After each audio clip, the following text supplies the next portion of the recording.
Is there anywhere, I'm looking particular camera, which camera? Specifically this one? Oh, it's this camera? Yeah. Oh, is that weird? That's a little weird. Maybe I should face this way then, but then these guys are here, so. Okay. Well, hi everyone, I'm Toni Vitale. Welcome to Hey TV, today's seminar for actors, directors, filmmakers, producers, and we're kind of live here with some of us. And then we also have you guys who are on streaming. So today, I'm not sure you guys out there, if you're new to the business, you've been in the business for some time, but this is a good business to be in if you're a creative person and you're, in the arts. But I'm going to talk to you guys who are here in person first, and then we'll come back to the camera. So, you said you're here from New York City. Welcome. Are you an actor, director, producer? More like actor. Actor, okay. And have you done work before in the business, or? Yes, I do. Well, like little job. Okay. So, but you're looking to do more in it. I just want to get flowing with the flow. With the flow. So you want to work more. You want to get more in business. Okay, cool. Yes. And how about you? Oh, he's with you? No. Okay. I do backstage. I do different things. Okay, cool. I want to do more. Okay, so let's actually talk about that. We'll start with acting. Let's start with acting. So for those of you that are out there as actors, there's a few things to know just about the business that's really, really, really important. First things off, to really be a working actor in the business you have to start with your training. So it's important to go to an acting class to get yourself warmed up. And I don't mean a class that you go in and you just read lines, because that's the thing about that can really affect you, is that if you're not in a proper class. So if you're in a class where you're just picking up a script and you're reading lines, it might not get you too far in the business. So you want to find some sort of technique that will help you be true and authentic in your work. So for me, Meisner Technique, if you guys want to research that or write that down, the Stanford Meisner Technique has always been in my life for many, many years. It's changed my life, it's changed my work. And it's just really working off a truthful behavior. So if you're working with a partner, or numerous actors in the same scene, it's being able to bring out your true, authentic self in your work. So that's first and foremost where you need to start off, is with training. I mean, you can go look for acting work while you're doing that, but at the same time, if they kind of see that you're an inexperienced actor, you may not get as much work or good quality. So starting with the craft, you go and you start to train. So you had mentioned that you were trying to get into a class, but you're just really busy. The thing is, if you really want to work in the business, you will find the time to make it work, or maybe suggest a time that it's not offered for you, that maybe you can suggest, hey, I'd really like to take this class, but it's just not during times that are convenient for me. Do you happen to have a class that might be at this time? So just remember that you guys can always suggest times for your classes, and personal coaching as well. You can do one-on-one coaching. Because the thing is that, acting is a business that casting directors, producers, all of them will only cast you and will only hire you to work if they know that you're truly committed. And that's another thing that comes along with the training, is the commitment. So if you take one class that doesn't consider you to be an actor, you have to start training and actually doing things, and the thing is, with training, it's costly. It's, and it doesn't mean you have to pay lots and lots of money in order to become a successful actor. Hello, come on in, join us. So, with the training comes, places that don't always ask for a large amount of money for training. Plus, you can also do stuff on your own. You can be creative on your own.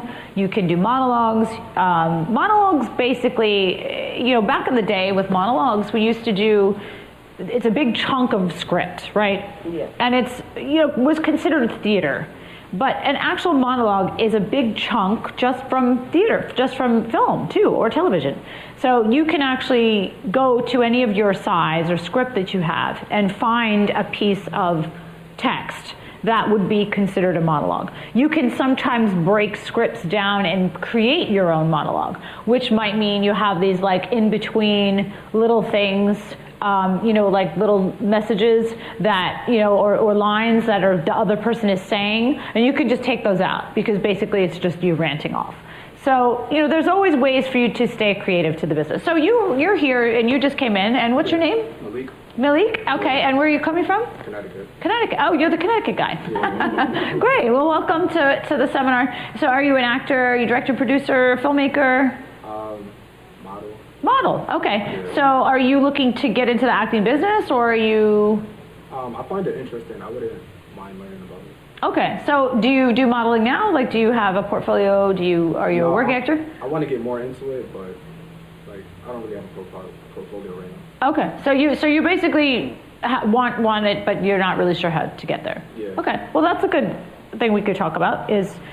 Coming here is the first step, right? It's like saying, hey, I'm really interested in doing something like this, but I just don't know how to get started, right? So modeling is completely different than acting. Just if you guys out there that are models and actors, if you're two different things, doesn't mean it's just a different thing. However, if you are modeling for commercials, for any brand, Nike, Reebok, any of that, they all look for the same thing, even as a model, as well as an actor, and they look for authentic. Okay, so if you're doing any photo shoots and you're smiling and you're like really uncomfortable, it's not going to get you the job.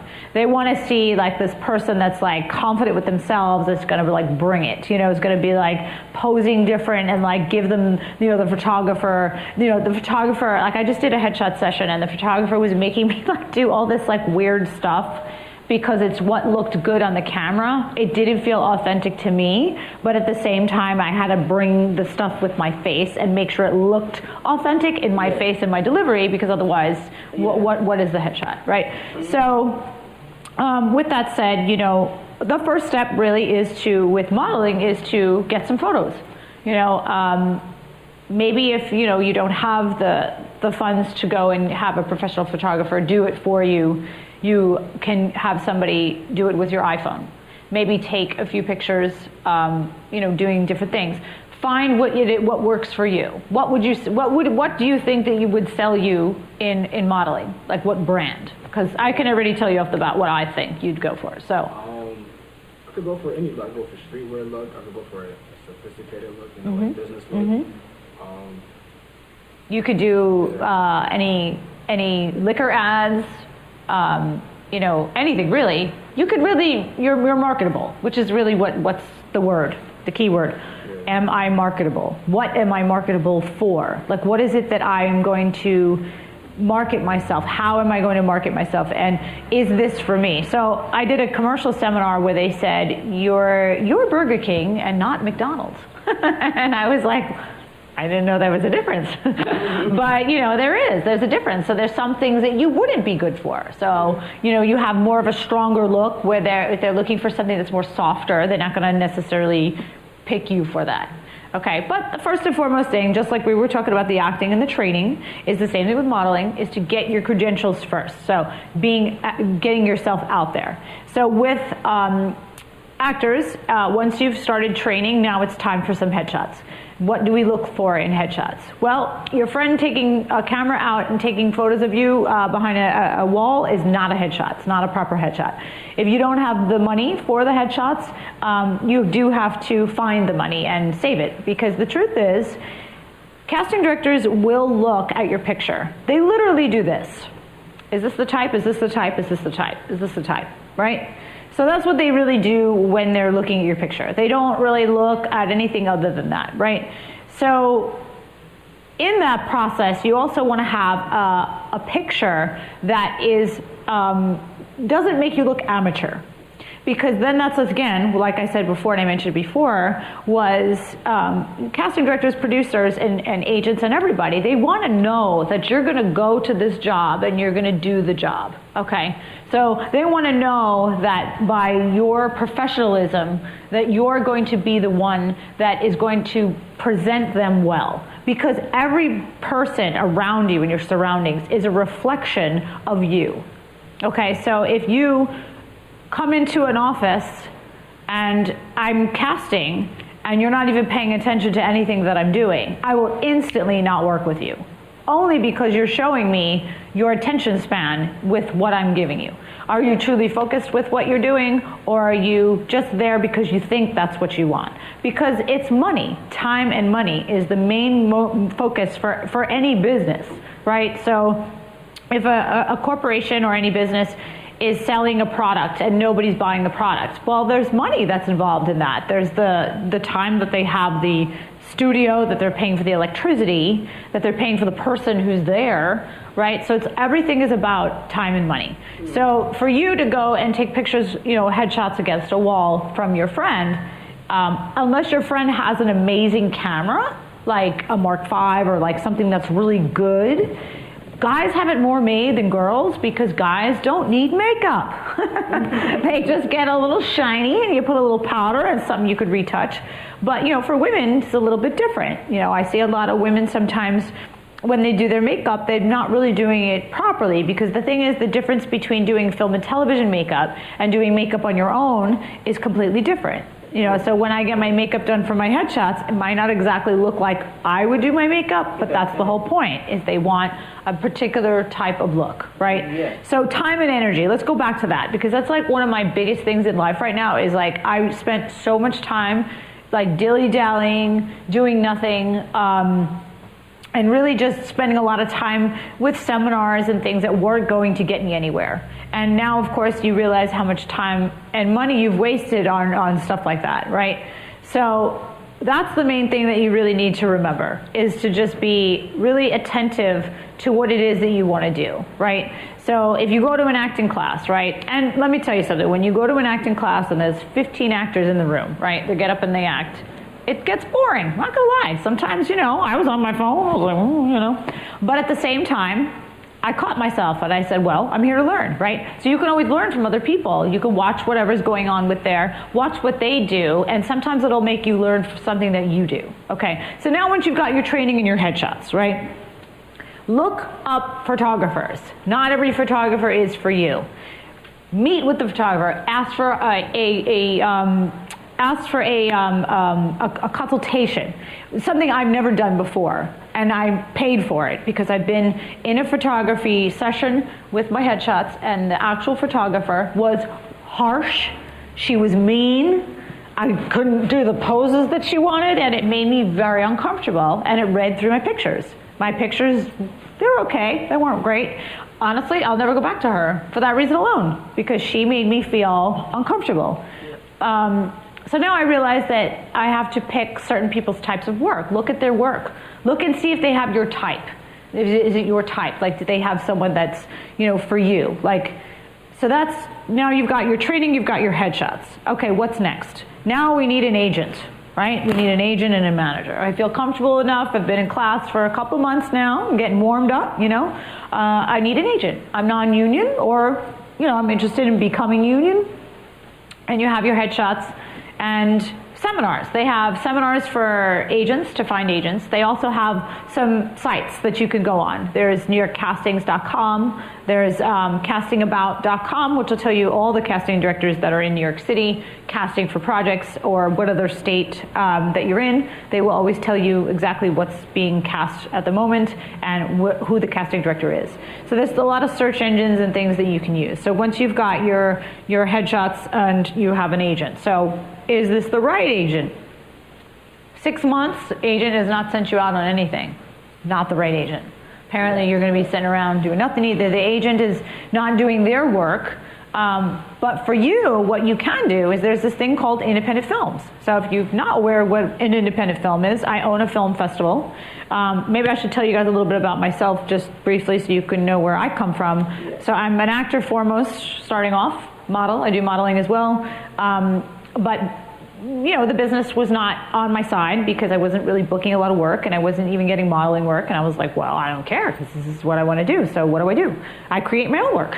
So I started my own film company, and I have a production company now. So I write my own projects, and I create them on my own. And I use proper lighting, sound, and equipment. And then I opened a film festival. So now I own a film festival, and we screen all independent films from all over the world. So if you have a film and you submit it to a film festival, what they do is they have a screening during the time of their festival. You win awards. It's great because it's a really great way, if you're not making it in the casting business, where they're not casting you in anything, it keeps you going in another form. So it's really important to make sure that you're creative if you're really serious about the business. So, so that's another route too. It's like once you've gotten to the place where, you're not getting called in for a lot of things, you can create your own work, write your own film, right? Short films are great. You can use, they say you can use your iPhone for short films. Personally, I don't recommend it. I'm sorry, I don't. I don't think you need millions of dollars or even thousands of dollars to make a film. I think that if you have a really good story, you have really good actors, and you use proper camera and sound and lighting, you will have a great film. Doesn't have to be 20 minutes. It can be 10 minutes. It can be 5 minutes. I've seen an actual 3-minute film that was amazing. And I was like, oh, we'll accept that. You know what I mean? Because it just doesn't take a lot to be creative. So once you've gotten that under your belt, that's what adds to getting an agent, is they want to see your work. Okay, so agents and casting directors require certain type of things, whereas independent filmmakers ask for different things. So an independent filmmaker is not going to look at your small clips of acting. They may. It's good to have them. So let's start out with agents and managers. For agents and managers, you want to have 10 to 30-second small clips for different roles that you would be cast for. So for me, instance, I'll give you an example, and then I could go and see what I see you as or what I see you as. We are doing 30 seconds of a detective role. Okay. Now, going along with the detective role could be a lawyer role. It could be a powerful CEO or a principal. So I could use that clip for all of those roles. However, I would like to probably break it up and have 2. Okay. But then what else is it I can do? I can do a mom role, right? But what kind of mom? That's the difference. Is like, am I the mom of 3 children and like staying home? Not so much, but I could play that role. So because I know that I can play that role, I would have to find a headshot and a small clip that would go with that role. So it's a lot of work that goes into all of this. But that's the key thing, is, are you really serious about it? Because with anything, like you go to school to be a lawyer, you go to school for anything really, is you're spending all that time studying, right? That's the same type of thing with acting. The greatest thing about acting is that you can do other things. In fact, I request that you do other things, because acting will never pay the bills. Should I say that again? Acting and modeling will never pay the bills, because it's not guaranteed money. No. You never know when it's going to stop. Right, it's not stable. It's something, and even your celebrities, they are actors, they make millions of dollars with their films, but they don't just do that, because they don't know when the next one's going to come in, and they also don't know if like one day there's someone's going to say, you know what, you're a has-been. We're not interested in you anymore. We don't like your work. So all of a sudden they're going to not show up, and then what? They don't know what to do with themselves because they got nothing. So what do? They become entrepreneurs. So that's an important thing for any filmmaker, actor, director, producer, is to find out what else it is that you like to do. So I've been on set, I've done set design. I actually really like set design. It's fun. It's like, I see the frame and I see what, like right now I could see this as being a whole set design for something, which I think would be really interesting. You being in a film, being dressed in a suit with maybe a zoot suit or like a top hat or something, and we would create this film of possibly you just sitting on the couch like that, and that's like, could be a 3-minute film. Maybe you're waiting for something, and then that's where the training comes in, is because you don't want to show me what you're doing. You want to actually really be doing it, right? So it's like, how do I do that? How do I not be an actor? So and that's really what makes a great film is not being an actor. So I'm going off the subject. So okay, so actors, so agents and casting directors, those are the types of things that they're gonna look for. So like I said, you can play a basketball player. You know what? This is I could see you playing a cop. You know, Yeah. you could be a cop, right? You could be a detective. You could be a junkie. You could be anything, really. It's a matter of like just putting you in the right wardrobe and then having the skills to be that character, right? Same with you. You could be a social worker. I could see you being a nanny. I could see you working in a restaurant, right? I could see you owning a business. I could put you in some real slick, stylish outfit, right? And really bold glasses and like a briefcase or something, and like you're a totally different woman, right? So that's the beauty of knowing what it is that we need to do in order to start booking work. So agents and casting directors look for that. That's what they look for. They look for those different types of versatility that you can give, but you have to show it. You have to show it with, you know, you can use self-tapes, but if you're doing self-tapes, don't use a busy background. Don't act it out. A self-tape is exactly what it is. It's against a blank wall. Gray, thunder gray is the standard backdrop for film and television. It's called Thunder Gray. You can get it on Amazon. They even have these pop out, you know? So it's basically just a square that's just behind your here. So it doesn't even have to be the entire wall. It can just be this square background. For commercial, it's studio blue. So that would be studio blue. So now let's go into independent films. So with independent films, we look for reels. So we want to see your work on film. All right, well, I'm an actor and I don't have any work on film. Let's just say that. I don't know what to do. What do I do? How do I get work on film? You look up student filmmakers.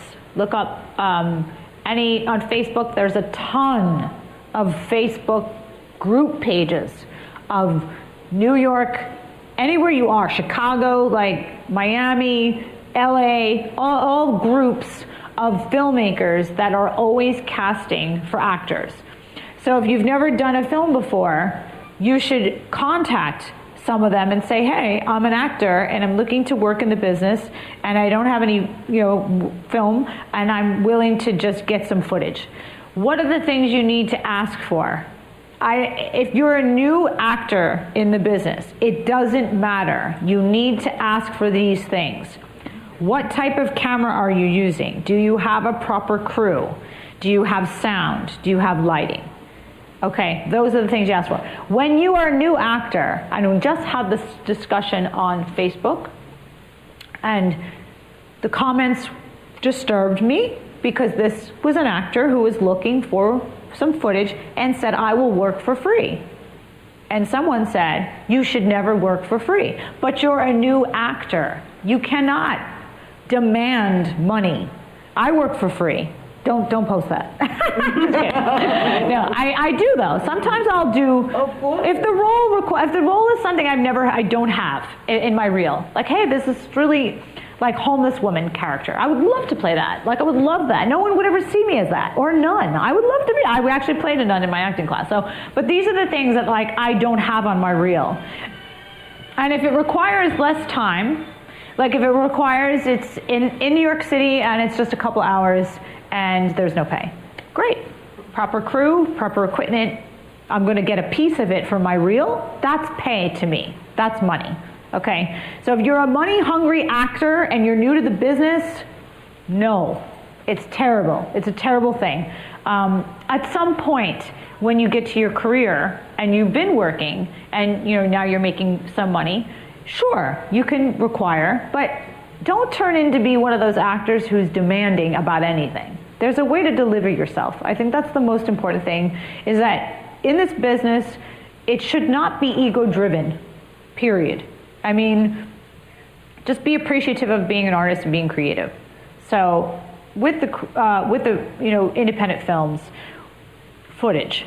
So those are the things you really need to ask for. It's like, hey, look up certain filmmakers. Like, I looked up, like in New York for Columbia University and NYU. Like they always have really good equipment, Digital Academy, like they have a roster of actors that they, look for, that they need. So I just did a student film, and and I had a great time just playing this particular role, and it was fun, and it didn't require a lot of my time.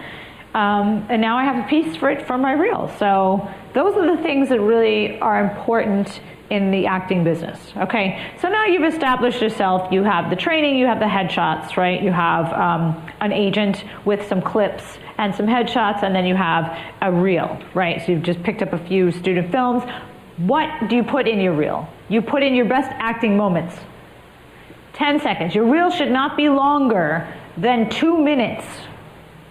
I'm going to repeat that. Your reel should not be longer than 2 minutes. I've made the mistake many, many, many times. What's the biggest thing in this business is attention span. Most people in this business do not want to watch 3 minutes of dragging acting. Cut to the chase of everything. It's like, I used to talk a lot. It's funny that I'm not actually talking right now, I'm doing a seminar. But no, really. I used to talk a lot, and I realized how annoying that is. And I'm like, nobody wants a woman who talks all the time. So now I've learned to talk in cliff notes, which means I just take the pieces that are important, and that's all I say, because it's like not necessary. Yeah. Right? So that's kind of like what needs to be done in your reel. Take the pieces of what's important. If you don't have emotion in a scene, don't put that up. Don't put forced emotion. Put different things. So if you were playing a basketball player, and let's just say you did that in 4 films, don't put a basketball player in your entire reel. Just take 2 pieces that are really good from that. You can have a separate reel with moments, which means different moments from the work that you've done, right? So there's a scene of you running down the street. There's a scene of you sitting on the couch crying. Like, those are the things that you can put in a separate reel, okay? And now that once you've had all of that, you have established yourself as an actor, you need a website. You need a place where they can go to. Instagram is great. Right now social media is going in 2 different directions, in my opinion. Okay? It's either going as serious actors, professionals, filmmakers, talking about the business, occasionally throwing in some real things. They're on a red carpet, and they're wearing a really nice dress, and they're in the mirror. It's okay. It's like, as long as you're mixing it up with your business, there's nothing wrong with that. Or you're on Instagram to just get attention, which is constantly posting on stories of yourself. Nothing about it is about business oriented. We do want to sell ourselves as artists, I believe so, and I believe that we are vanity. It's just the way the business is. But it's also about the way you present yourself. And if you present yourself as an amateur, unfortunately, that's the type of stuff you're going to attract. So there's a mixture of things to work your social media and to work your website, right? What's on your website? Your website should have news, anything that you're doing. If you're not doing anything, you're not doing anything. Maybe you're just taking a break, and you can even write that. Hey, I'm just taking a break. Like, the holiday season's coming up, everything's dying down, right? Everything's probably going to be stale for about 2-3 weeks. So that's something you could put. I'm just doing nothing. I'm taking my time to be, I just took a food vacation. I know that sounds really funny, but I did. I was doing my pilot, and I was really disciplined and strict. I did my headshots, and then I was like, you know what? I want to eat whatever I want, and I'm going to do it for a straight week, and I did. I'm paying for it now, but at the same time, it was great because it made me feel really good. So these are the times right now where this is good time for you guys to take a step back and start, doing things that, are behind the scenes. So like writing and stuff like that. And that's it. And then you have also you should have some stills from your work that you've done, and you should have your headshots. Don't overload the website with headshots, like a ton of them. You don't need a ton of them. Modeling shots do not belong on your acting website unless it's like a funky, cool, artistic shot. Like, no bikini shots on your acting website. It just is not necessary. If you're being cast for something and they want to see your body, they will request that. But it's not something you need to put out there. Professionalism, that's really the main thing, is to be professional. Be somebody, so if I'm gonna hand you $300, right? He's like, sure, why not? I'll take it. Right? And I'm gonna pay you for a service. If you just take that $300 and put it in your pocket and you just stare at me, like, I'm not gonna be secure enough that you're gonna do the service, right? But the presentation of you taking the money and saying, maybe verbally, or just even going to action with it, So that's really mainly the most important thing too, is that you present a professional attitude. You present a professional appearance when you show up to auditions. Right now we very rarely have in-person auditions. Everything is still self-tapes and virtual. But even so, you should have your hair done nice and neat. You should have your makeup on. You should be wearing a wardrobe, which we'll get into that as well. Wardrobe that will fit the role that you're doing. Okay, so directors, let's just talk a little bit about directing. Directors, it's like important for you to have a reel. And it's not easy to get directing jobs. I mean, I'm a female director. A lot of the stuff I direct right now is stuff that I'm in as an actor, which is, I'm kind of spilling off of that. So getting filmmakers to hire you as a director is important. So just put yourself out there. I'm an acting coach as well. So I think that all kind of goes into the directing part. And then as far as producing, there's all different types of producers. You guys can Google the producer. There's line producer, there's assistant producer, there's associate producer. So with being producers, it's not really too creative in that business. It's all about learning budget, locations, trying to find funding for films. So those are things that you really want to work on, to really research everything. It's like, do your homework, go online, Google, everything is great, Google. I mean, come on, right? Google, not Yahoo. I like Google, but Google tells you everything. Google is like, and now of course, so let's talk a little bit just about social media and how, in my opinion, it's starting to change, because I do feel that social media is starting to become something other than it used to be, right? But like I said, you can treat it however you want. What type of people you're surrounding yourself with, too. That's the really important thing. What is it in your schedule? What is it you love about film? What is it you love about certain shows? Because the thing is, when you watch shows, what makes you so drawn to being an actor is you go on a show, right? And you go, I could do that. I could play that role, right? I'm sure you've done it before, where you've seen shows and you're like, I could do that. Like, how did he get there and I'm here, right? That's where you want to be there, right? So I think the most important thing is that you know the steps to take, and that's the kind of thing that it did. Let's talk about a little bit about projects. So if you've written your own project and you now wanted to put it to test, right? What is the things that you need to have? Well, unfortunately, a lot of things do cost money. You can cut corners with things. Find locations. There's lots of locations that will allow you to film in their facility, and some that won't. Some will require insurance. Some will require lots of things. Good thing is to just become, my biggest word for 2022 right now is opportunity, because opportunity is sometimes dressed in a different way than it looks, which means that if something comes your way, and we talked about the money thing, right? So there's no money involved. Is there opportunity for future money? Is this a job that I'm going to meet filmmakers that may not be able to pay me right now, but are they attached to people that could pay me? Is it something that's going to give me money at some point? So that's really the most important thing to remember about opportunity, is that it's not always dressed in the same way that you think it is. You have to kind of look on the outside for that. So, with modeling too, it's, modeling is a really hard business. It is. I'm with a modeling agent right now, and I very rarely get called for stuff. But maybe it's because my type is only required for certain things. Maybe my photos aren't selling. But it doesn't mean you don't keep going. It doesn't mean you keep trying to find. You could be hitting up opportunities for different photographers who, are trying to cast.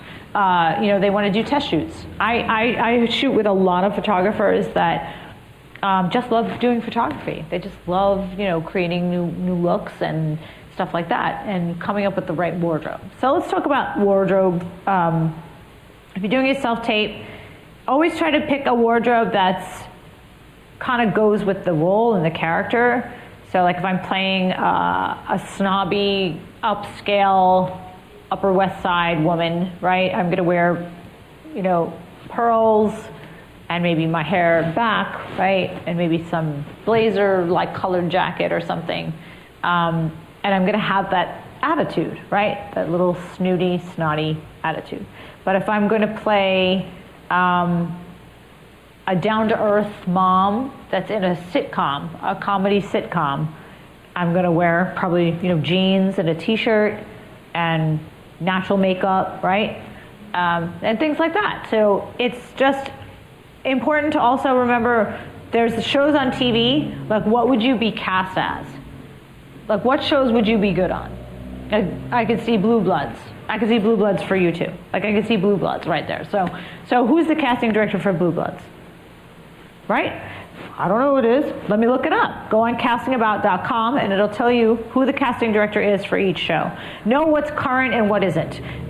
Agents are going to ask you these questions. They're going to say, have you met any casting directors? And if you say no, but I'm looking to meet some. Maybe I could find ways to meet some. Here are some ways to meet some. With right now, everything that's changed, there used to be in-person seminars, and a lot of people used to be against them. Well, I don't feel that it's bad. I don't feel that it's bad to pay for a seminar for you to make the connection with a casting director, because they will call you in. They will see that you made the effort to go to their seminar and did good work, because usually in those seminars you get to audition for them. It's the same thing as getting called in for an audition. The only difference is that you're actually paying for it. What's the difference too in a class? Is that you're doing the same thing. You're in a class, right? You're paying for the class, for the training, and you're doing the script, or you're doing the sides. It's the same thing that you would do for a casting director. You would take the sides, you would memorize the lines, and you would do your best work to show them. So that is going to give you an opportunity, and maybe something pops up. Hey, you know what? I remember that girl. She was perfect. Would be perfect for this role. Let's call her in. What was her name again? And that's what's going to make them remember you. Is that you go in there, you're professional, you show that you're attentive. You have proper headshots, you have all the credentials that they need, and then you do good work. All of that combined will get you work. So it's not going to get you, work every day, but I do have actor friends that are constantly being called in for stuff. And the rejection. So let's talk about the rejection, because you don't understand what the rejection means. It doesn't mean that you're bad. It doesn't mean that you're never going to work in the business. What it means is that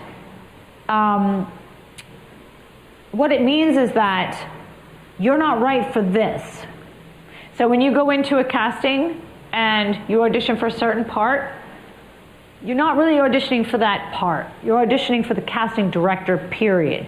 For the casting director, for them to see you and say, well, they're not right for this, but they may be right for something else. So they will keep you in the roster of the people that they will call back in, right? So do you guys have any questions? Do you have any comments? Maybe we could ask out there too on live stream if you guys have any questions. Yeah. Okay. Yeah. It is very interesting because many times when we go in for the casting, we don't know exactly what to say and what to ask for. And what to make ourselves available for. So I went to a lot of seminars, and I didn't get it from you the way I get it from you. I go to multiple seminars, and I pay for them, but I didn't get what I get from you. So it's always good, and then it is a good thing that I can with you anyway, and then. Yeah, it is. I'm really impressed, and it's very interesting about the information. Yeah, and the thing is, when you go to a seminar, sometimes you might not get anything. No. You might. No. You might not. But when you do go to a casting director, they are looking for specific things. I'll tell you the first thing that they're looking for. You want to know what the first thing? Can you guys guess what the first thing they're looking for? Bingo. So what happens is, and this happened to me a couple of times, is I walked into one of those seminars and it was one-on-one with the casting director, and the casting director was not even looking at me, was on her phone and just, and that's fine because she's busy, she's a business person.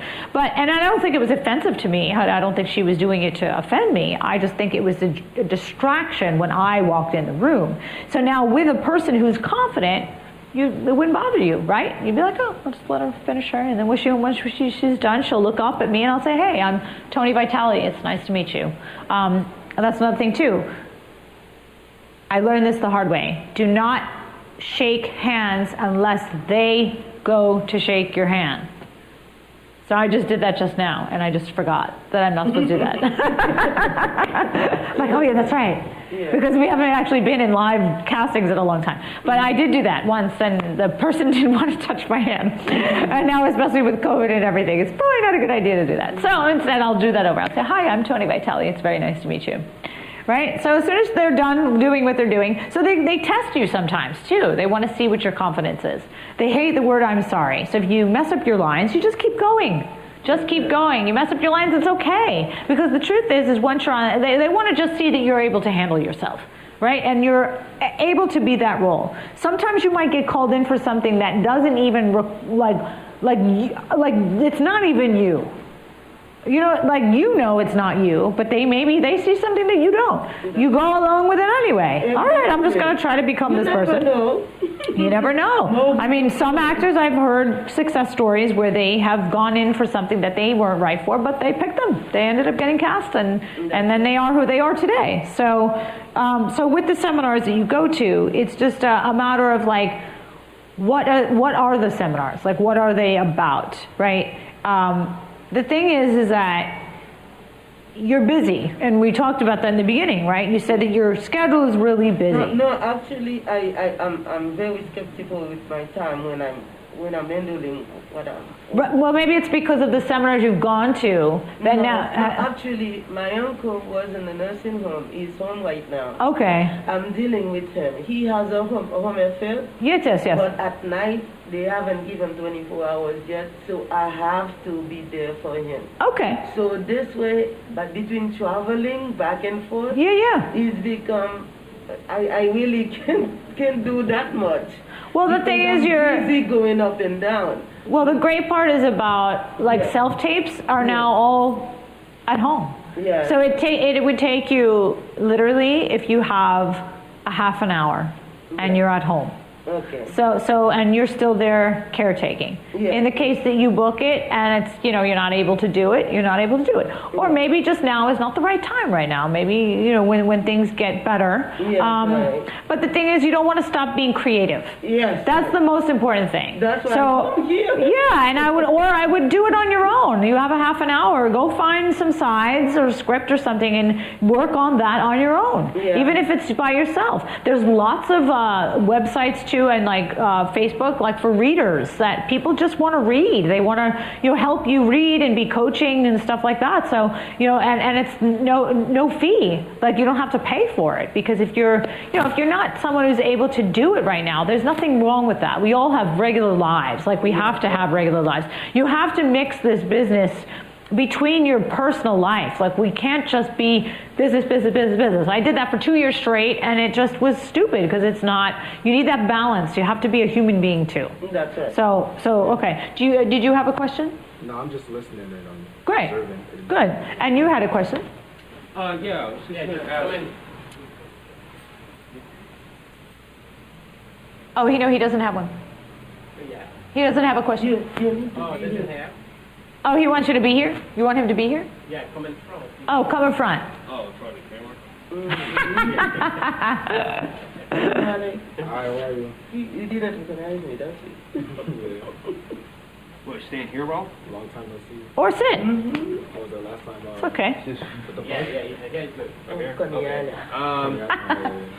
Yeah, you gotta check the hair. Yes, yeah, exactly. I need my pick.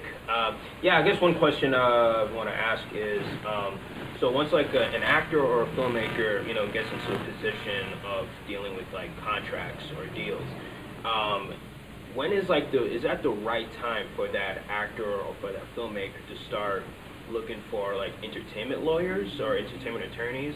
And on top of that, obviously, since they also cost a lot of money, how would you say like that procedure should be, especially for a young or an up and coming actor or filmmaker who doesn't have the particular resources to pay for an entertainment attorney dealing with contracts and things of that nature? I don't think you need an entertainment lawyer for contracts. I mean, unless there's something in there that you feel you need to be protected from, that would definitely be. And sometimes there's entertainment lawyers who do pro bono work. You'd have to really do your research on that. But I think if you have an agent, and if you're non-union, it's different. We can talk about that too, with union, what's non-union. But if you're in the union, you are protected automatically from the union. And if you have an agent, that's something that you would discuss with your agent or manager. But I think the only thing to really look for is if there's something in there that's drawing a red flag for you that you might want to cover yourself for. But if it's a regular contract, I don't see the reason to get that. Yeah, I mean, maybe some point if you're, become, like Matthew McConaughey and you're at that level, of course, I'm sure he has an entertainment lawyer, like he has, because he has to. But, if you're just like, it's a regular contract, I don't think so. Cool. Is there any online messages? Questions? Yeah, so I would like to say, do you get a list of all those independent filmmakers that make success, that have been like successful in the movie market?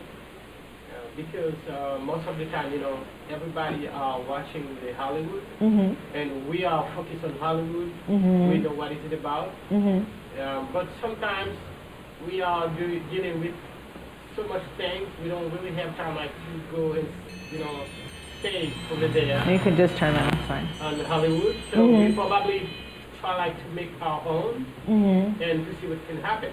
So because being in Hollywood is pretty hard, sometimes you just start a new life. Yeah. And doing something, perhaps like you become like a waiter in a restaurant, or you try like do anything because you would like to be there. I understand it takes time. You don't also get a guarantee.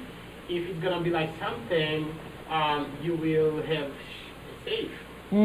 So by the way, you don't think like it's a good idea keep doing yourself, and until you probably get this connection to be in Hollywood? Well, I think it's like with anything. The truth is that you have to have a bubble around yourself. And what I mean by that is that if you work a bartending job, you work any those types of industry, I was a bartender for 15 years, so I know what that business is like, and I never understood it until today. Unfortunately, what comes along with bartending and any type of restaurant job, not all of them, I won't say all of them, but there's a lot of anger, there's a lot of ego, there's tired people and tired hours.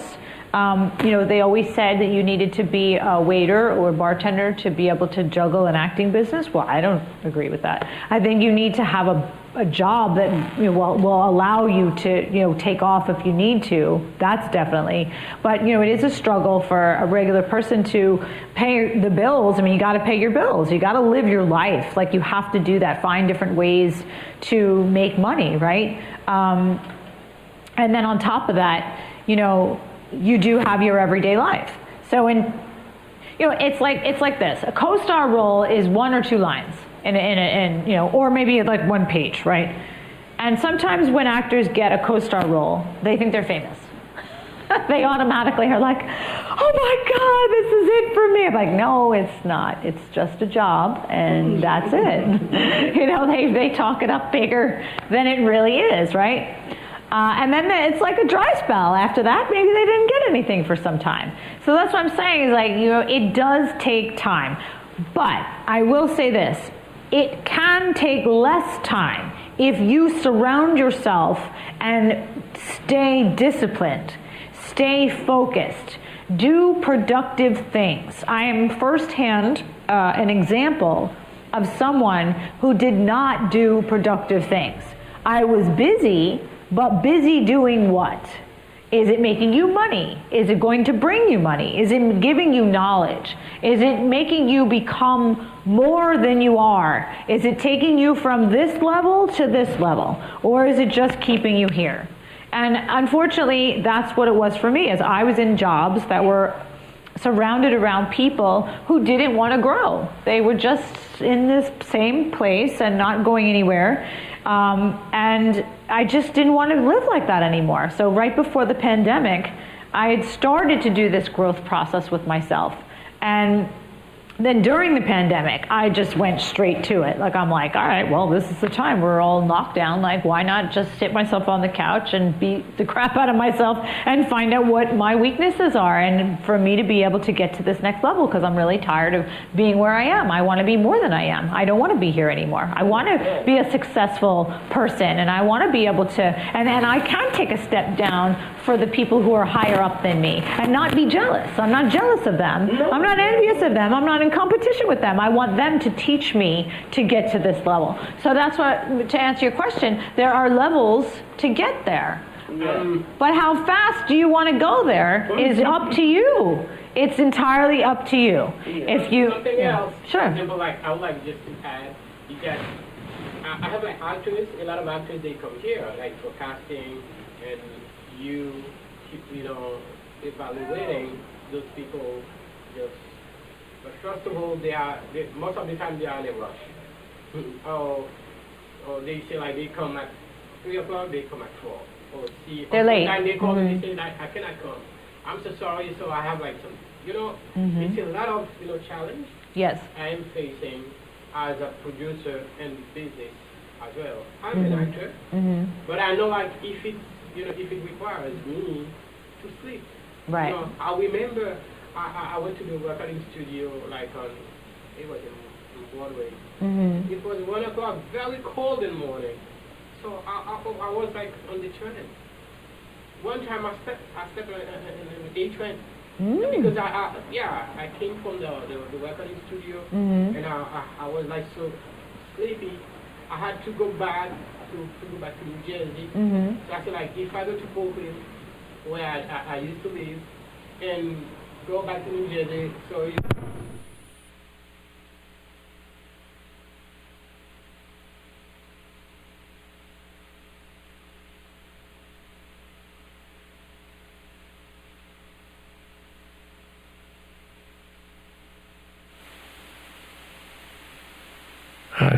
Okay.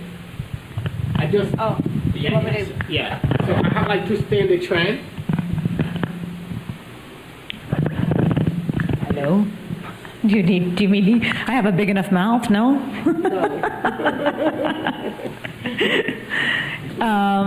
Yeah, well, here's the thing about, this is what we were talking about before. So I have a roster of actors that I keep and I'll always work with. And when I call you to do a project and you cancel on me the night before, or you just cancel, period, I'll never work with you again, because that's already told me what you're about. If it's something that you can't do, like physically, like you get, you're like, hey, I committed to you to do this project, right, to do this job, and am I not using this now? It's like dying down. Oh, okay. I feel so official now, everyone. I think you need to get a picture of me with this microphone. No, so the thing is, like, sometimes you guys, like, things happen. So let's say you said, hey, I can work on your project. I know there's no pay, but I'm going to commit to it. And then the night before, someone calls you to work and you need to make the money. You really need to make the money. Like, it's okay for you to say that. Don't make excuses about it. Just say the truth. Hey, listen, I really need the money and someone called me and I need to do it, right? The thing is, like, committing to something when there's pay involved, that's a whole other story. So I only keep casting directors, as a casting director, I only hire actors that I know will be there, that are focused. And because here's the other thing about being a director is when you're a director and you're, for me, like right now, for my pilot. So I just did my pilot. I have 4 days actually that we're shooting my pilot, but this was the first day. And it comes down to the budget, right? And it's always hard to collect money to try to get a crew together to get this pilot going, right? And I did this pilot 2 years ago, and it didn't really come out the way that I wanted it to. Probably because of lack of doing my homework and not having enough knowledge in it, and it came out funny. I have some really good funny footage, but not enough and not good enough for me to sell to Netflix or Amazon Prime. So I've been sitting on this idea for some time, and now I've just said, you know what, I'm going to just do it. I'm going to just save some money and just get this first day done, and then go from there, right? And during that process, even with the film festival, during that entire process, I've had actors that I reached out to that I said, hey, would you be interested in working on this project? And they don't show up. Or, they say, that they're interested and they don't comment, but they don't respond back to you. It's like who you are as a human being and respect level that you give out there will always come back to you. It's just the way it is. So if I ask you to work on something and you're not comfortable working on it, it's something you're not interested in, just say that. And say it in a nice way. Say it in a professional way. That's like, hey, I really appreciate you asking me to work on this project. Unfortunately, it's not good for me at this time. I always respond back to somebody because it's a respect to the filmmaker, okay? And that's just to answer your question, is that unfortunately, you're always going to get those types of people who are not truly committed. Now, how do you try to target the people who are? Because the truth is that it's difficult. Yeah, most of the time they say like, oh yeah, I want to be in a movie. Do you have a project? So no problem. But to make the sacrifice, just to come, right. Take the test, in addition, just focus on exactly what is it about the trend themselves, because it's not about like just stand here, stand here and say, yeah, what's up? So, and you are an actor. No, you have to come and, take the class, take the audition and try to be, or try to involve into the reality of what you really want. It's not just about like. But that's what most actors think, is that they don't want to do the work. They want to just be the actor. But the truth is what you're wasting everybody's time, because you're never going to get anywhere if that's how you're going to treat the business. You're not really going to do your educating of where you need to be. Because these actors who are celebrities, they've done training, like they've gone. I've been training in acting for, I don't even know, 15 years now. Like I've started for many, many years. And how I started was I really wanted to learn I wanted to learn like a technique. I wanted to learn like something great. I did showcases, I did some student films, and I was training with coaches, but I just didn't get it. It just didn't click for me. And then somebody suggested that I go to study the Meisner Technique. To the William Esper Studios is the name of the school. You guys can look them up. And they're in New York City. And I wrote down the name on a piece of paper, and for some weird reason, it just kept showing up. And I was like, you know what? I think I need to go to this school. And when I first started, I was not connected at all. I was like, what is this? This is another school that's going to try to teach me to be an actor, blah, blah, blah, blah, blah, right? In the first 3 weeks, I was committed. My Suzanne Esper is my mentor, because she was my first coach from Meisner that believed in me. And there's nothing better than having somebody, a coach who believes in you.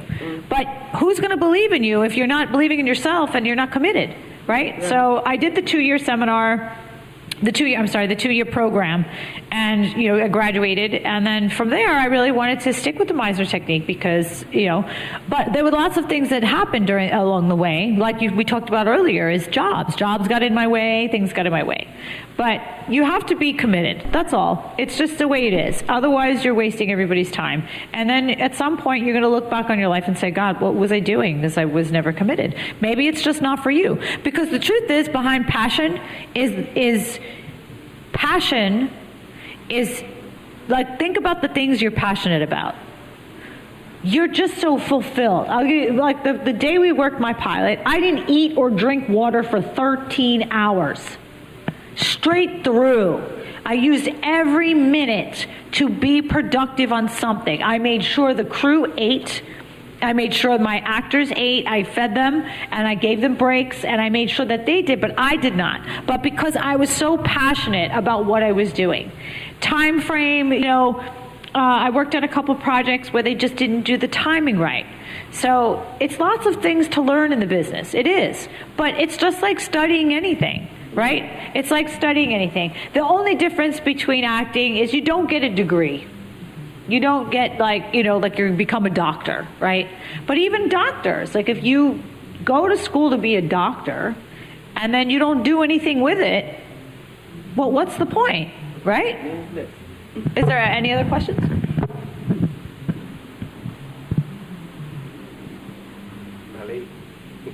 No questions?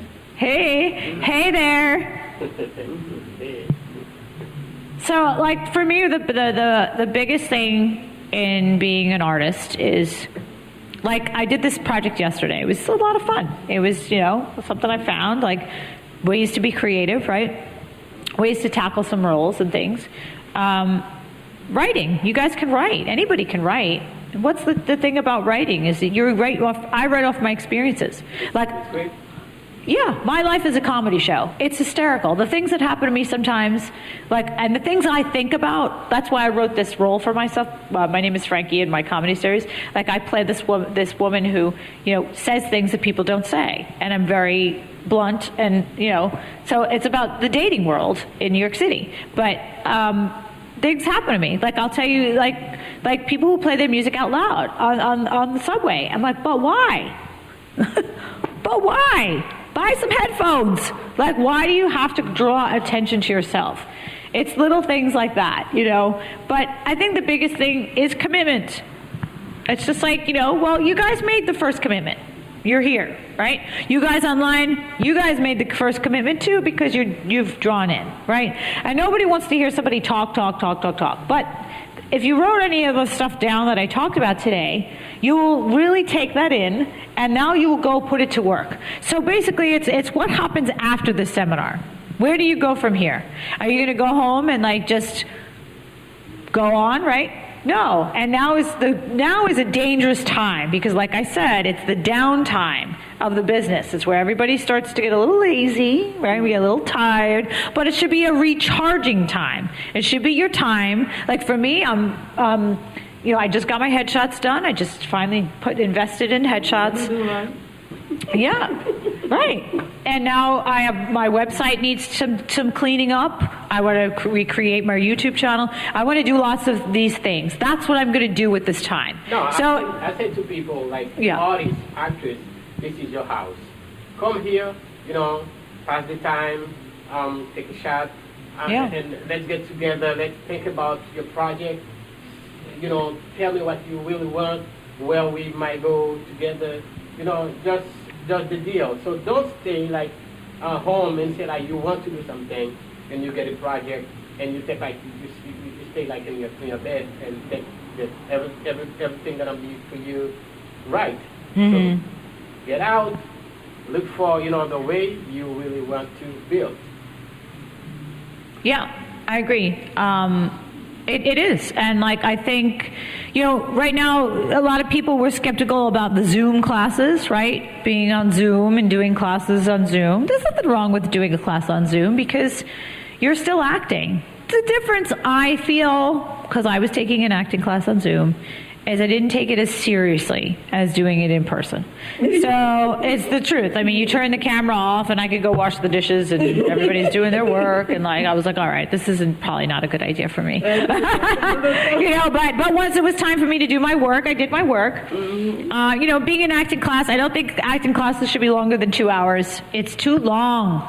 Guys get bored, unless everybody's like working, you know. So I don't know how you run the classes here, but you know, I've been offered to do a bunch of classes, so I would definitely do a class here if you guys are interested. You know, put it in. You know, I could try to pick a time like that works for everybody, and even maybe you could get some online people. We could do it that way too. Also, just out there for the film festival, you know, you guys, if you have films that you want to submit, I own the Roosevelt Island Film Festival. You can go on Film Freeway, look it up. It's called the Roosevelt Island Film Festival. I'm going to give you guys this code for a 40% discount. If you guys have films that you want to submit, it's RIFF Hey TV. The Hey TV is all lowercase. So RIFF is capital, RIFF. And then the Hey TV is lowercase. Okay, I'm not sure if you can type that in somehow. I don't know. But yeah, 40% discount. Right now it's at a good price because we're still in the early stages. The festival is until June 23rd, 24th, 25th, and 26th. And that's it. We screen independent films from all over the world. Last year we had some from Spain, China. We also target New York City filmmakers, women filmmakers. We have special categories. We do comedy. We have drama. We give awards. It's a great way to get your project out, and I'm really excited. I found this festival 3 years ago, and I brought on my partner Dan, and now we both own it, and we launched it together. And the first year was a huge success, and it was just such a great, rewarding feeling because, you know, I'm a filmmaker, and I submit my films to festivals, but at the same time, is it enough? So I decided, we talked about like discipline and opportunity and stuff like that. What's a way that I can stay motivated and inspired and focused? I own a film festival. So now everybody's throwing me their festival. You know, we have a panel of judges and I watch everybody's films, but it's always keeping me inspired. And it's also giving me knowledge. Hey, that's a really great story. Or that's, you know, look what they used for, you know, in that. So there's lots of things to stay creative. Like you can still, you know, I know an actor who would literally put on a wardrobe and walk down the street as this character, because that was his way of, you know, getting exposure. So there's always ways for you guys to do things. So for you, I would suggest for modeling, I would suggest you finding someone, a photographer. Go on the photographer sites on Facebook. Like if you go into the groups, you can see New York City castings. Lots of photographers are always posting, looking for models and stuff like that. I can also send some suggestions too, and you're in Connecticut, so you maybe look for photographers that are in Connecticut that are out there, and I would get yourself some photos. Just get a few looks, things that you could do. I would do a suit. I would do, you know, something. You know, we're hitting winter now, but that's okay because you can do some stuff indoors on a backdrop. Get some headshots done. Okay, same with you. I suggest you getting headshots done. You know, make sure that they sell you, and just stay creative. I know you have a question. You have another question. Yeah, I was just going to ask. You were referencing a bit about like having to pay the bills and also pursuing this career. So, you know, of course, I know some folks, even in my personal life, that would work, you know, 12 hours a day on a particular job. However, they are trying to pursue being a content creator, for instance.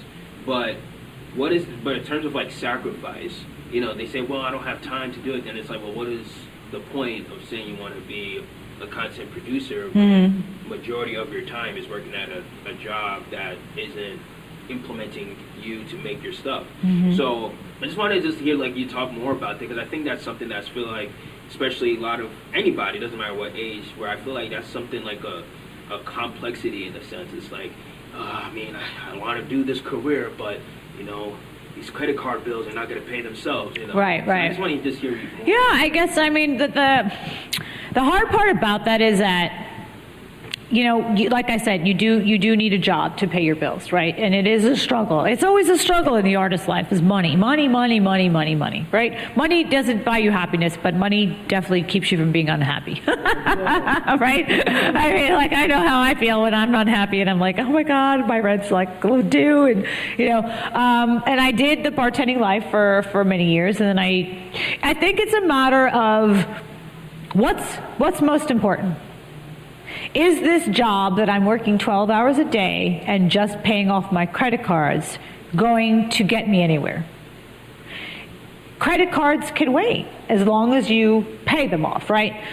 Maybe just work that job until you have a clean slate and you're in a little bit of financial freedom, right? Because there's a reason why you jacked up the credit card to begin with. Am I right? So I had credit cards. I was buying lots of clothes for the pandemic also taught me that I buy things for no reason. What am I buying these clothes for? They're sitting in my closet. I barely go anywhere, right? I love them and I would buy them. But now I want to put my money towards something more, like an acting class or something that I'm going to invest in, maybe some pictures that are going to help me promote myself, and then I'm going to draw attention for me to gain money, right? So working a job like that is really just a matter of a choice. It is unfortunate, but if it's a drive and you're driven to really get to where you got to go, you either find a way or you have to find another job. You have to, put yourself out there to find a job that's less hours, more money, and maybe flexible. And those are not easy jobs to find, but I'm telling you, if you do it, you will find it. Maybe work a few part-time jobs, sacrifice. It really is like, You go to school and go to work. Right. After school, you got to go to work. And let's talk about how tired you're going to be after because I was bartending, and I was also a fitness instructor for so many years, and my entire life was literally teaching a fitness class, working myself out in the gym, because you have to work out in the gym, ladies and gentlemen. Yeah. You need to take care of yourself. One other subject I did not talk about today that I just want to briefly go on is working on your inner self. Yeah. It's extremely important. It reflects your relationships, it reflects your business, it reflects everything that you do. So if you're not intuitive to what's going on your inner self, it's going to show. And it's going to be show you a lack of confidence, lack of everything. So to just jump back to your question is like, is the job that you're working worth it? Are you really passionate about what you want to do?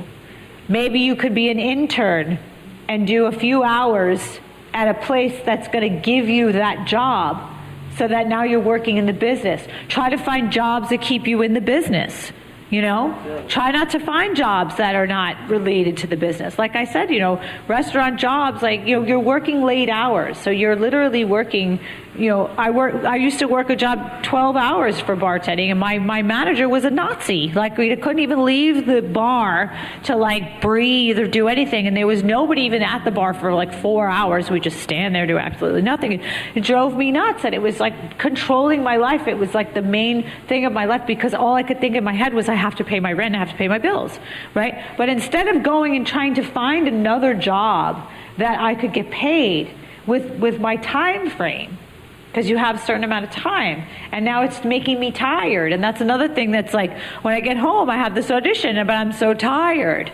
Like, and then you don't even want to do the audition because you're so tired, right? And then it shows in your work. So it's, like you said, sacrifice. It's disciplined. It's finding your way. If you really want it, you will find a way to have it. Get it. That's all it is. Yeah. If it's meant for you, you will have it. If it's not meant for you, unfortunately, you will constantly be getting shifted away from it, and then you'll get to a certain point where, like I have friends that, were in the business that stopped doing it now because they don't want to do it anymore, or they just got tired of it's like they found other enjoyment in other things, and that's okay too. Yeah. Is there any other questions? Yeah, I have full of questions. So because like, as I am experiencing every single day, you know. Yeah. this type Yeah, of, yeah. activity. And do you also like what actors are looking for? Sometimes do you think, for example, like they are kind of like say, I want to be part of this project, but I don't like that project. So actor can decide about Yeah. if because if the project is not yours, can you decide about like if you like or not? Of course. I asked, these are the things that I ask. Like I mentioned before, first thing I asked is, what's the role? Right? I don't know what it was. It was somebody looking for, this was a play, actually, and it wasn't a film and television project, but it was a play. They wanted the actor to play a 12 to 14-year-old, but it didn't matter how old you were. Okay, that's kind of interesting, I guess. Like I could put my hair in like braids or something and like, right.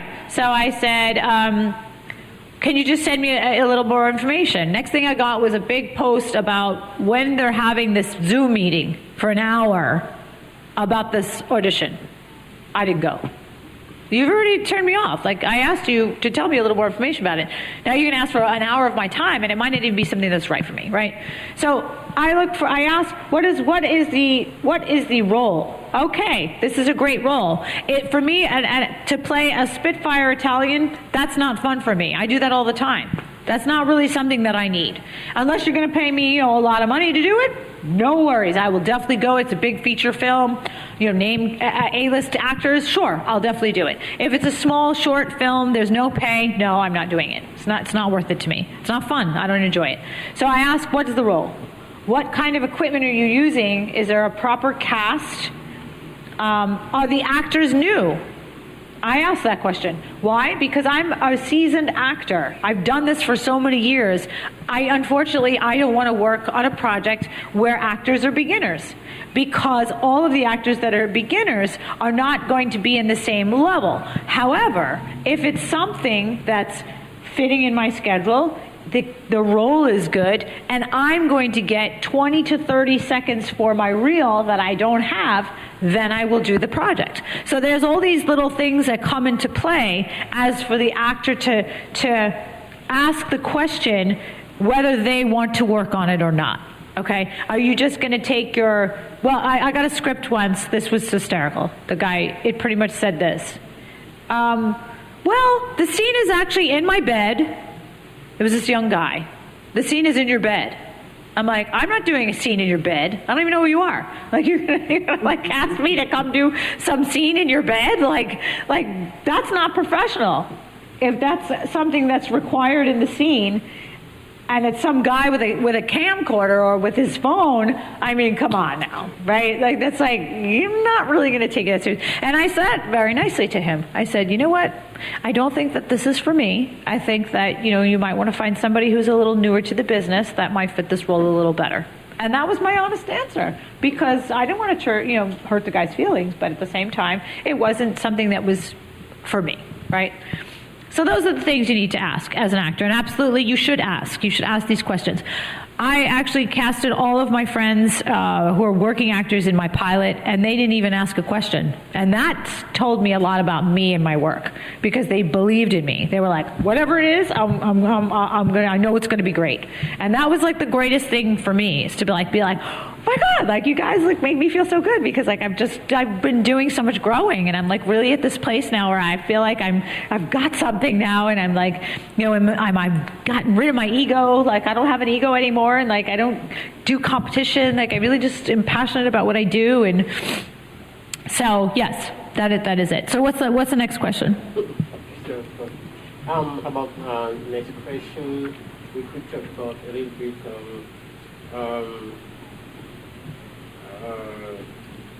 costume. Oh, wardrobe.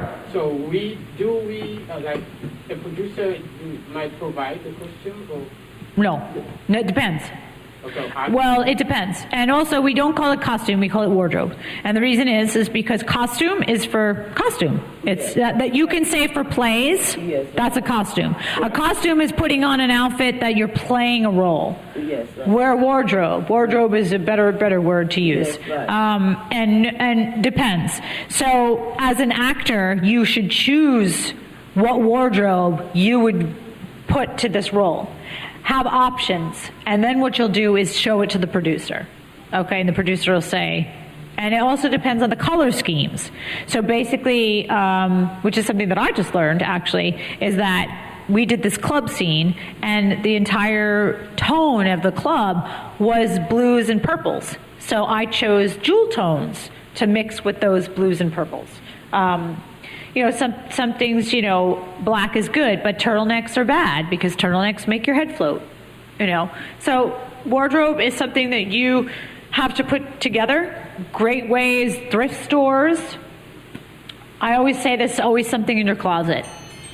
You can turn that on. There's always something in your closet that you can, you know. I perhaps made mistaken about it because like they invited me like the movie, so I bought my own, but they didn't really pay. It was like for free.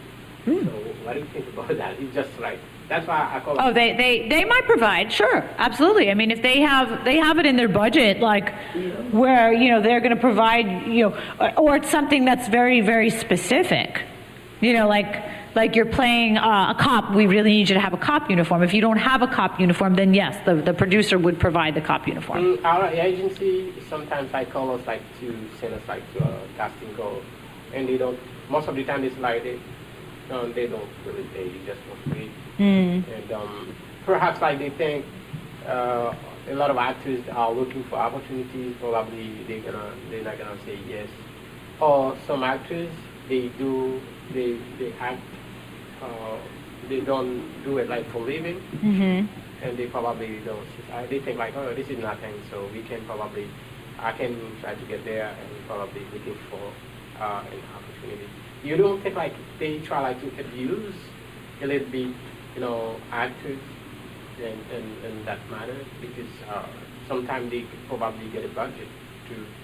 Yeah, well, that's what they do with the budget. What's important. That's the biggest thing in being a producer's role is budget.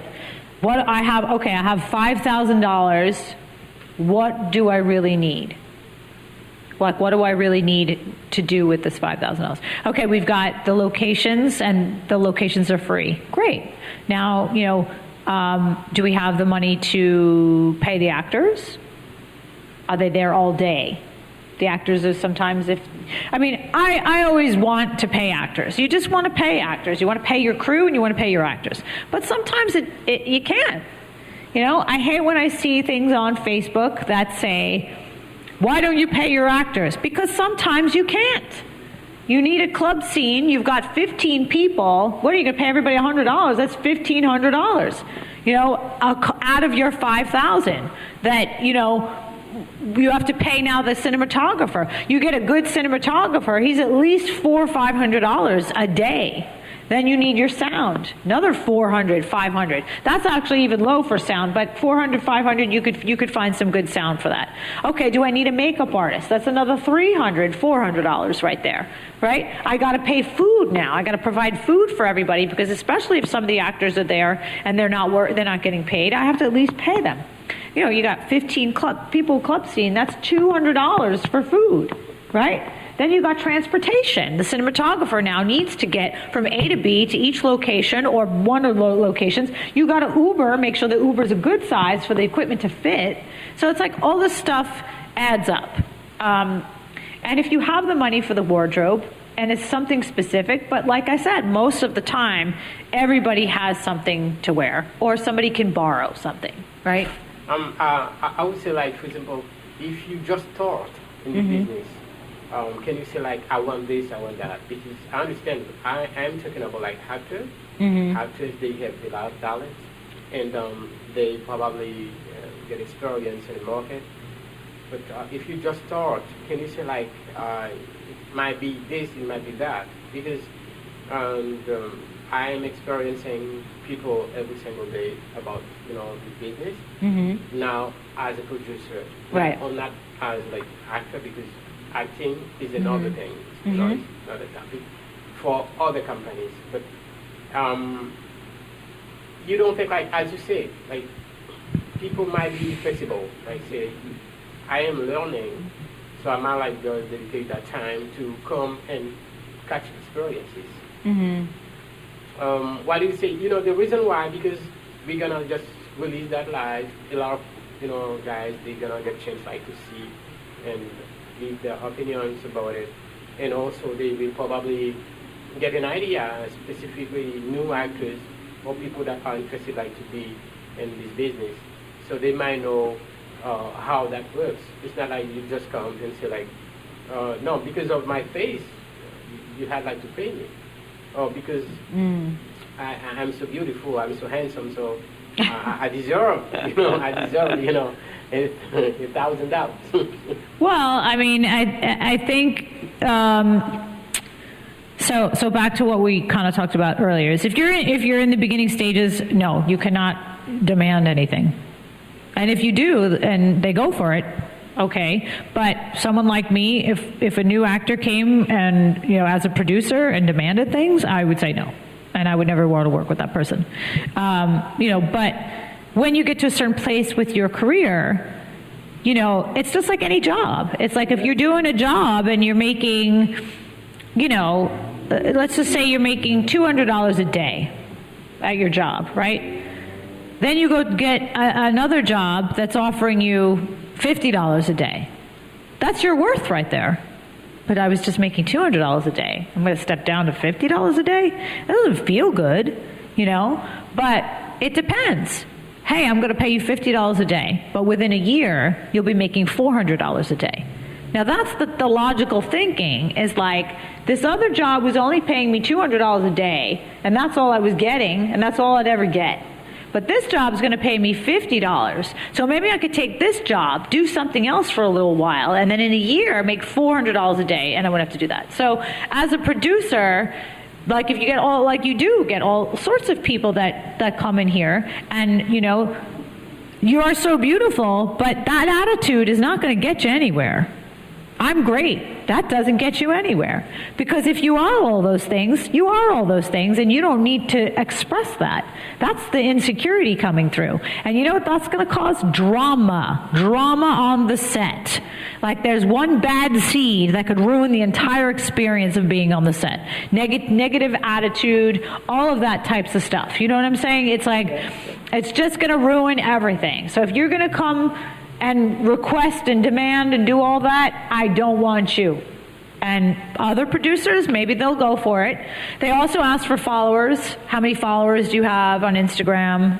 Unfortunately, that's a thing now. I don't really agree with it. I don't really care how many followers you have, but I would appreciate it if you would help, you know, promote the project and contact those people who do have those followers and have them promote the project.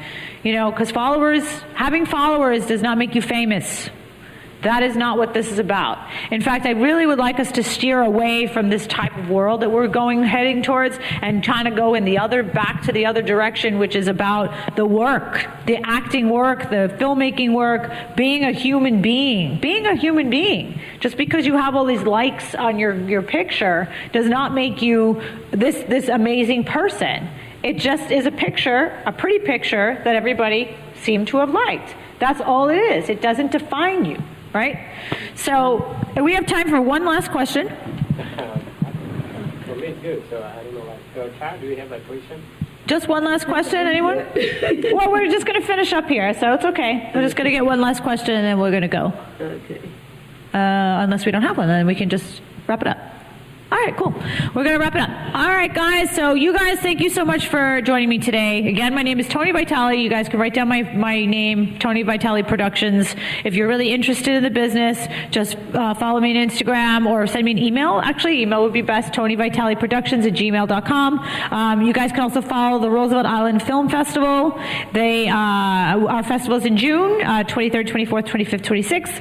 I am Toni Vitale, so my Instagram is Toni Vitale Official. And and my website is ToniVitale.com.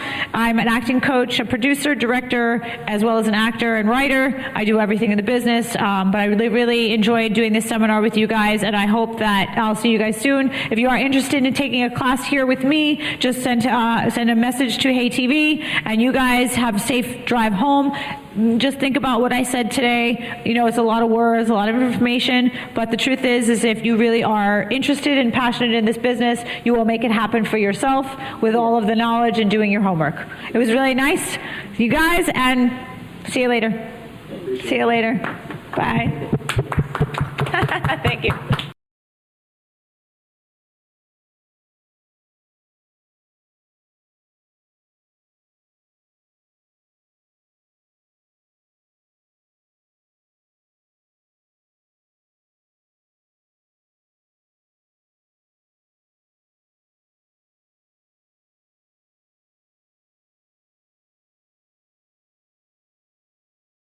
And this is not planned, by the way. This is not at all. Like, I was like, oh, you're hating.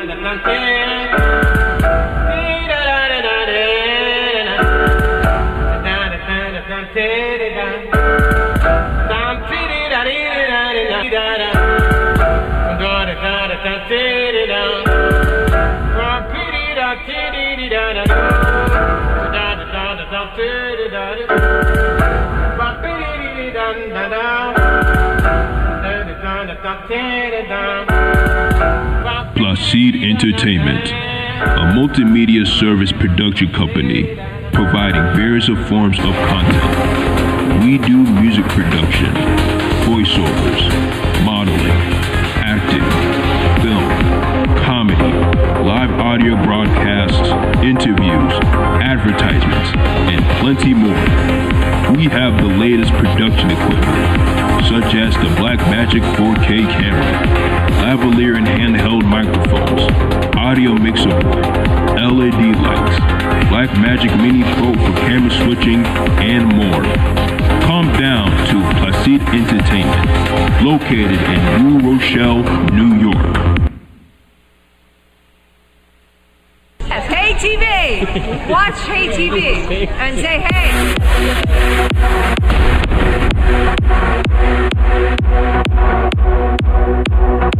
Hey TV! Watch Hey TV and say hey!